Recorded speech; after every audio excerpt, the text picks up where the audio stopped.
from Pirkei Avot, first parak, Mishnah 12. It says like this: Hillel v'Shammai kiblu mehem. Hillel and Shammai received from them, that is to say, Shmaya and Avtalion. Hillel Omer, Hillel says, Hevemi talmidav shel Aharon. Be like the talmidim, like the students, the disciples of Aharon. Ohev shalom, verodev shalom, who loves peace and who pursues peace. Ohev et habriot, umekarvan la Torah, who loves people and brings them close to Torah. And just as an introductory note, I heard this from Rabbi Chaim Samson of Eshet Torah, and he said this in the name of Rav Asher Weiss, Shlita. He says, these two injunctions are actually separate injunctions.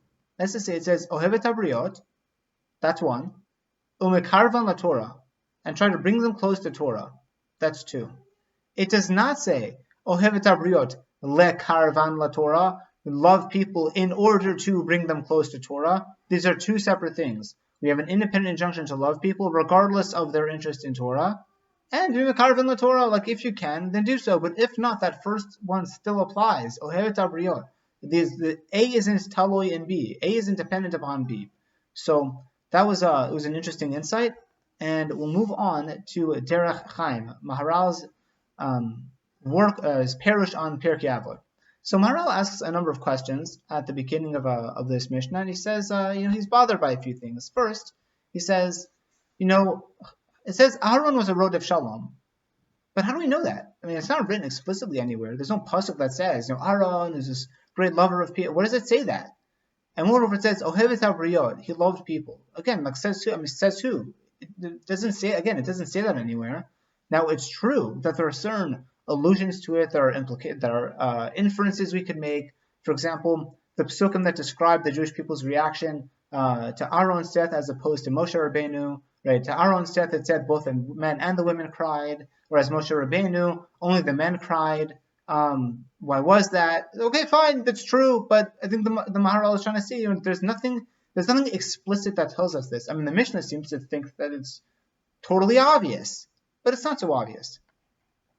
And moreover, why does the Mishnah say, be like the Talmidim of Aaron? Why don't you just say, be a Rodef Shalom? I mean, a teacher is a very important way of understanding an idea, but the idea is independent. Be a Rodef Shalom. Why do we need to have this? Be like the Talmidim of Aaron. Just go straight for the idea. The answer is like this. It says, you have to be like the Talmidim of Aaron because he was the Kohen Gadol. The Kohen Gadol unites the Jewish people. The Jewish people have one God, right? There's one Torah, there's one law, and there's one Kohen Gadol. And that's what Aaron represented. So when we say, be like the Talmidim of Aaron, it's kind of pursuing that whole idea of unity. This is a way to actually understand this whole idea of Shalom, I think. That seems to be what the Maharal is going with. And just as a side point here, the Maharal does not say this, but I was kind of questioning, why doesn't he say this about the Melech? I mean, the Melech, the king, right? The king is supposed to unite the Jewish people. That's part of his job. I think the reason why he did not mention a king was because at the end of the day, there were two kingdoms among the Jewish people, right? There are only three kings that ruled over a united Jewish people. But once Rechavam came in, there was Yeravam, there was a split among the nations. There was Malchut Israel and Malchut Yehuda, and even though one of them was obviously illegitimate, that still didn't stop the fact that for centuries there were two different kings. And as far as I know, there was no separate Kohen Gadol. I mean, Yeravam had his own twisted take on divine service, Avodah Zarah, right? Not what we're looking for. But regardless, there's always one Kohen Gadol. So fine. And then we have this idea of being an Ohev Shalom, right? An Ohev Shalom. What is that? It means that there shouldn't be machloket between people. And then what happens if there is machloket among people? That's where we hit Rodef Shalom, and that's what the idea we're really going to be sticking with. The Rodef Shalom. That's what happens if there is machloket. That is to say, when there's machloket, people distance from each other. There's separation. And we need Redifa in order to bring them back to Shalom. That's the idea. And with this, we'll really be taking a bit of a tangent. Maharal again sticks with this, but we'll be start quoting other sources. He says, Shalom is very kadosh. That's why you can't say it in the bathroom. You can't say Shalom Aleichem in the bathroom. You're not allowed to say that. It's one of God's names. And moreover, further, since Shalom is the most kadosh, it is not from this world. And that's why it needs Redifa. And you can't pursue it in this kind of lackadaisical manner. It requires hot pursuit. You need to move quickly. Again, what does this mean? How does this connect? So that's why we're going to Pesach. Now, I very recently read this in Rabbi Tatz's book, Living Inspired, was very interesting. This really just seems to pick up on this theme. There's a question I've always had. This statement always bothered me, and I didn't really know how to deal with it. I didn't some of the questions that Rabbi Tatz did, but he asked some fairly straightforward questions. That is to say, this common idea that the Jewish people had to leave Bechipazon, the redemption happened in Keher of Ayin. It was so quick, it was so expeditious, because why? Because the Jewish people are on the 49th level of Tumah, and had they stayed any longer, they would have descended to the 50th level, at which point there was a point of no return. It would have been over for the Jewish people. But it's very hard to understand, because, says Rabbi Tatz, think of where the Jewish people were holding at that point. This is after 10 makkahs, right, 10 plagues, brought by God, in a very bombastic, obvious way, where the Jewish people were probably feeling pretty good about themselves while they watched their oppressors and Pharaoh get brought down to their knees repeatedly as these nature-defying, miraculous, extraordinary miracles were just smashing their oppressors to pieces. And the Jewish people were, they had done a few mitzvahs at that point, right? They had done the Korban Pesach, they had been given the commandment of Rosh Chodesh. They weren't doing so bad. It doesn't sound like they were in such a terrible state of Tumah at the end of the day. Like, what does this mean that they're at the 49th level of Tumah, and just even a second longer, it would have been an irreversible disaster. It doesn't sound that bad. So says Rabbi Tatz, and he's quoting other Mefarshim, and he says, no, that's because what's going on here, what was the problematic state that the Jewish people were in, that had they stayed in it even longer, it would have been an irreversible disaster. Says Rabbi Tatz, quoting these other sources, it was in that high spiritual state. In that spiritual state, if the Jewish people just stay there and linger there any longer, disaster. Why? Because of this whole idea of being in the state of Kedusha. That is to say, spirituality is separate from the world. It's above this world. It's above nature. And what happens is, when you're connected to spiritual things, it requires almost like a separation from this world, from time and from space.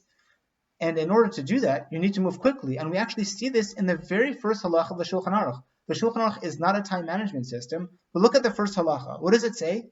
Yitgaber ka'ari la'amod baboker, la'avodat boro sheyehu me'orar hashachar. Person should get up swiftly like a lion in the morning. Now why? The Mishnah Brura says, don't let your Yetzer Hara speak to you. When a person gets up, if it's in the winter, they'll say, oh, it's so cold outside, just stay in your bed a little bit longer, it's nice and warm. Or in the summer, when the nights are much shorter, you didn't even sleep that much, the night was so short, just stay a little bit longer, you need a bit more rest. No, get up immediately as soon as you can. Now why? Because this whole idea of when a person is spiritually inspired, when they want to take a moment, the worst thing they could do is be like, you know what? I'm really inspired now. I'll think of what I can do tomorrow. Tomorrow will be fine. If we think of at Har Carmel, right? Eliyahu came, and there's this huge confrontation between him and Achav and Izebel, right? These were these priests who were doing Avodah Zarah, and the Jewish people who were sanctifying to God. And there's a lot of confusion among the Jewish people. And then what happened? God chose, he consumed Eliyahu's korban. At that point, the Jewish people were all for Eliyahu. They're like, this is amazing. So Achav was very worried. And I heard this from Rav Gav Friedman. And so Izebel was like, don't worry about it. Wait till tomorrow. And she was right. They just waited till tomorrow, and then the Jewish people by then had lost their inspiration. What did Izebel understand? Izebel understood that if you just, when you wait with spirituality, it just fizzles, it just dies. You're just, it gets totally consumed in the material, and you just go back to your old habits, and nothing really changes. And that's part of this idea of the 50th level of Tumah that the Jewish people would have descended into. They had this incredible spiritual moment. Now what? If they waited, if they stopped, if they just got kind of bogged down in time and space and just waiting for the bread to rise, that just the physicality would have kind of latched onto their spiritual inspiration, and the Jewish people would have been defeated forever. It would have permanently scarred the Jewish people. They could never recover from something like that. And even though it's true, of course, even when you're doing a spiritual action, the mitzvah is a spiritual action. We'll get there in a second. But even to that, right? Tatz, he talks about this. He says, of course, there's always a finite time needed for action, right? In order to do something, it takes time, right? You want to walk to shul, even if you're going to run there, it takes a certain amount of time. Just even if it takes you 3 minutes, okay, so let it take 3 minutes, says Rabbi Tatz. Just don't let it take 6 minutes. Don't start waltzing over there as slowly as you can. So he says, of course, there's always a finite time needed for action. But the point is that spirituality is contradicted by unnecessary expansion of the physical dimensions of space and time. The minimum time needed is not a contradiction to spirituality at all. In fact, zealous action elevates the physical dimensions to a spiritual level. Since the spiritual world is above time, explains the Maharal, we can make contact with it by coming as close as possible to it by our efforts, by shrinking the physical component of our actions to the absolute essential minimum. And that is an idea that kind of that runs through this whole idea that the Maharal is talking about. It's amazing. He really brings this up with regards to Pesach, because he says, this pasuk that says, V'shamartem et hamatzot, right? There's a drush that the Chazal sees when they say, Im ba mitzvah liyatcha, al tachmitzena. Don't let that mitzvah become chametz. Don't let it sour and become stale, right? There's this whole concept between like Pesach and this kind of this slow process. We don't want that slow process. We want it as quick as possible, because otherwise it becomes chametz. It's not kosher. It ruins the whole thing. And now why? Because says the Maharal, mitzvot hem dvarim elokim, right? Mitzvahs are godly actions. And so as a result, when we have this whole idea of chametz, of wanting to avoid that extra amount of time, matzah and chametz are actually very similar words. It's just a tiny little bit in the hay that if you just bring it up, then it'll become a chet, and then it's the exact same letters as chametz. This is a fairly well-known idea. But this whole idea, again, is just in summary, is we're trying to minimize the amount of time. That's the idea of redifa. When it comes to redifa, that's a kind of a closing down of space, and we'll end it there. Have a wonderful Pesach, and we'll see you next time.